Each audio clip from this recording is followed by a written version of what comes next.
welcome to Catholic Current, where we give you an update on events affecting the Church in the United States. From Washington, D.C., I'm Mara Moser. We begin with news from our southern border.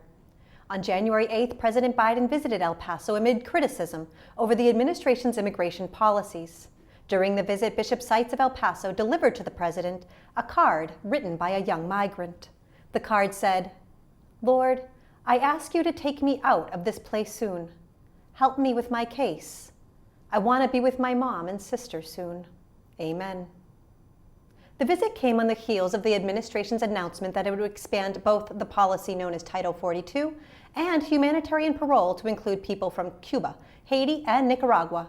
Bishop Mark Seitz, who was also the chair of the Committee on Migration, issued a statement expressing welcome of the increase in humanitarian parole, as well as his dismay over the expansion of Title 42, which prevents many people from seeking asylum at the U.S.-Mexico border. He said the bishops were, quote, in favor of humane solutions that recognize the God-given dignity of migrants and provide equitable access to immigration and humanitarian pathways. Now we have in the studio David Spicer, Senior Policy Advisor with USCCB's Migration and Refugee Services. David, welcome to Catholic Current. Thank you for having me, Mara. Good to be Can here. you tell us a little bit about Title 42 and why the bishops care? Absolutely. So when we're talking about Title 42 from the perspective of the Church, it's essential that people who have suffered persecution or have in other ways faced life-threatening conditions be able to seek asylum as a right and to have their cases heard, again, with those due process protections and other things that are normally provided in the course of U.S. immigration. Thank you so much for that wonderful explanation, David. You can read the full statement from Bishop Seitz at usccb.org. January is Poverty Awareness Month. We spoke with Ralph McLeod, Director of the Catholic Campaign for Human Development, about how the Church in the United States is marking the occasion and how you can get involved.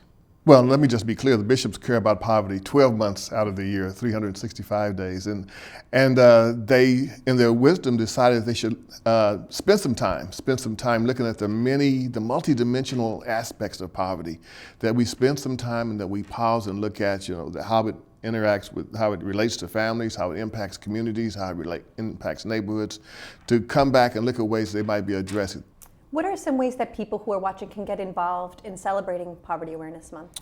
I think to raise the awareness of poverty itself, to realize that it's not just one-dimensional. You take something like, for example, you see a homeless person, and a lot of people acknowledge that there's a homelessness problem in the United States, but realizing that homeless person is a brother or a sister or a nephew, but more importantly, he's one of our family as Christians, as followers of Christ, as Catholic. He's a person who needs our assistance, and not pigeonholing the problem into saying, well, that person's just mentally ill, he's just addicted to drugs, he's just out of work. It could be any one of those or all of those, but taking time to do some analysis, some prayerful analysis to see how we might be able to help our brothers and sisters in any of those, whether it's homelessness or employment or lack of education, violence in our communities, looking at ways we might be able to address it in a deeper way than we did in the year before. For more information on poverty in the United States, you can visit povertyusa.org. On January 8th, Pope Francis celebrated the baptism of the Lord by baptizing 13 babies in the Sistine Chapel. He spoke about the importance of knowing the date of one's baptism. Dear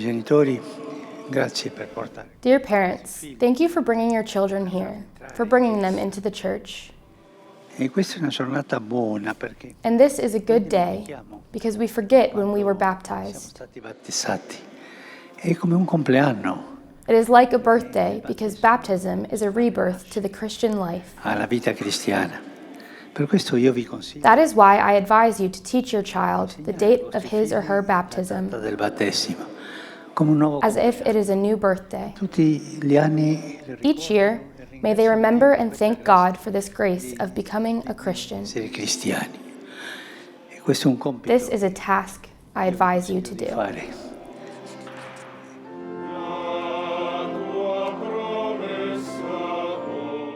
Thanks for joining us for this edition of Catholic Current. You can find out more about any of this week's topics by visiting us online at usccb.org. I'm Mara Moser. See you next week.